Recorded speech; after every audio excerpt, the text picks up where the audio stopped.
छतरपुर जिले के आदिवासी बाहुल्य ग्राम पटोरी में आयोजित छात्र छात्रा वनवासी जागरूकता अभियान के अंतर्गत एक सरकारी कार्यक्रम आयोजित किया गया था, जहां शासन द्वारा संचालित विभिन्न योजनाओं के स्टॉल लगाए गए थे और योजनाएं के बारे बताया गया। वहीं इसी कार्यक्रम में हजारों आदिवासियों के बीच बागेश्वर धाम के पीठाधीश्वर धीरेन्द्र कृष्ण शास्त्री भी पहुंचे थे, जहां उन्होंने गणेश पूजन कर कार्यक्रम की शुरुआत की, जहां उन्होंने लगभग 2 घंटे तक आदिवासी समुदाय एवं आमजनों को हिंदू संस्कृति और धर्म के बारे में समझाया। उपस्थित जन समुदाय से धर्म से जुड़ी प्रश्नोत्तरी कर धार्मिक जवाब दिए तथा महिलाओं को नशे के खिलाफ एकजुट होकर विरोध करने नारायणी सेना बनाने की बात कही। इसके साथ ही इस आदिवासी समागम में आए लोगों को यह भी बताया गया कि अगले माह में बागेश्वर धाम से ओरछा धाम तक हिंदू एकता के लिए पैदल यात्रा निकाली जा रही है, जिसका संदेश भी दिया गया। इसके बाद मीडिया कर्मियों से मुखातिब हुए और उन्होंने अपनी बात रखी। हमारा धर्म हमें क्या सिखाता है?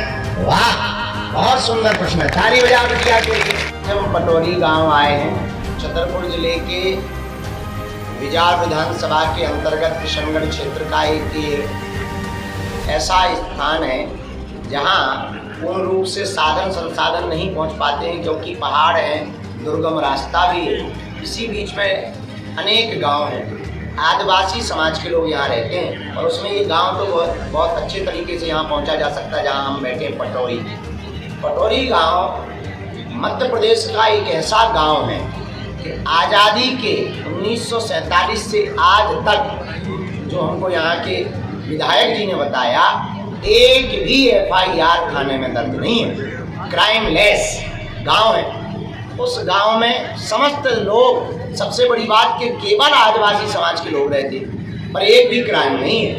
तो उस गांव से मिलने, पिछड़े और बिछड़े लोगों से मिलने, बड़े बड़े लोग तो हमसे मिल पाते हैं। अब हमने प्रण लिया है हिंदुओं को एक करने के लिए, जात पात को मिटाने के लिए, छुआछूत को हटाने के लिए भारत के गांव गांव में जाएंगे, गली गली में लोगों के पास जा करके लोगों को गले लगा करके हिंदुओं में एकता का परचम लहराएंगे। महाराज जी, क्या हिंदू एकता के लिए शास्त्रों का अध्ययन भी जरूरी है और क्यों प्रशासन इसमें व्यवस्था नहीं कर सकता है? क्या जिस प्रकार से मदरसे चल रहे हैं? शास्त्रों के अध्ययन के बिना आप धर्म विरोधियों से नहीं लड़ सकते।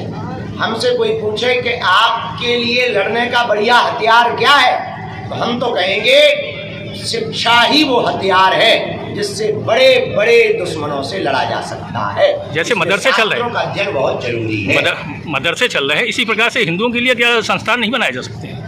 हम भारत सरकार और भारत के सभी मठ मंदिरों के मठाधीश आचार्य पुरोहितों से हम ये प्रार्थना करना चाह रहे हैं कि प्रत्येक बड़े बड़े मंदिरों के स्थान पर एक एक गुरुकुलम और एक एक गौशाला की अगर पद्धति प्रारंभ कर दें तो शिक्षा के द्वारा शास्त्र भी सुरक्षित रहेंगे, संस्कृति का भी प्रचार होगा और गौ माता भी सुरक्षित रहेगी। Thank you. नारायणी सेना की बात कही गई और नशा मुक्ति को लेकर ही संकल्प दिलवाया गया। आज हमने गांव में 3 संकल्प दिलाए हैं। पटोरी गांव के इस आदिवासी क्षेत्र में वनांचल में आकर के 3 संकल्प दिलाए हैं। पहला संकल्प हमने दिलाया है कि गांव के प्रत्येक युवा वर्ग और व्यक्ति को हर वर्ग के व्यक्ति को जात पात ऊंच नीच छोड़कर मंगल शनिवार को मंदिरों में बैठना प्रारंभ करना है। दूसरा संकल्प हमने दिलाया है कि ऊंच नीच छुआछूत को मिटाने के लिए जो हिंदू एकता की पदयात्रा 21 नवंबर से 29 नवंबर तक है, उसमें सब लोगों को जो एकजुटता के साथ जुड़ना है। तीसरा संकल्प दिलाया है माताओं को कि आप लोगों को अपने पतियों को, परिवारजनों को अगर व्यसन से बचाना है, नशा से बचाना है, तो आपको नारायणी सेना गांव में बनानी पड़ेगी और मदिरा बेचने वालों के दरवाजों पर नारायणी सेना खड़ी होकर ललकारेगी। तो नशा, व्यसन, दारूखोरी गांव का बंद होगा, गांव का विकास होगा तो क्षेत्र का विकास होगा, क्षेत्र का विकास होगा तो जिले का विकास होगा, जिले का विकास होगा तो प्रदेश का विकास होगा, प्रदेश का विकास होगा तो देश का विकास। खबरों का सिलसिला लगातार जारी रहेगा। ताज़ा अपडेट के लिए जुड़े रहिए उमा एक्सप्रेस के साथ। दीजिएगा इजाजत मन्नू रैकवार और पूरी टीम को। तब तक सब्सक्राइब कीजिए उमा एक्सप्रेस को। नमस्कार।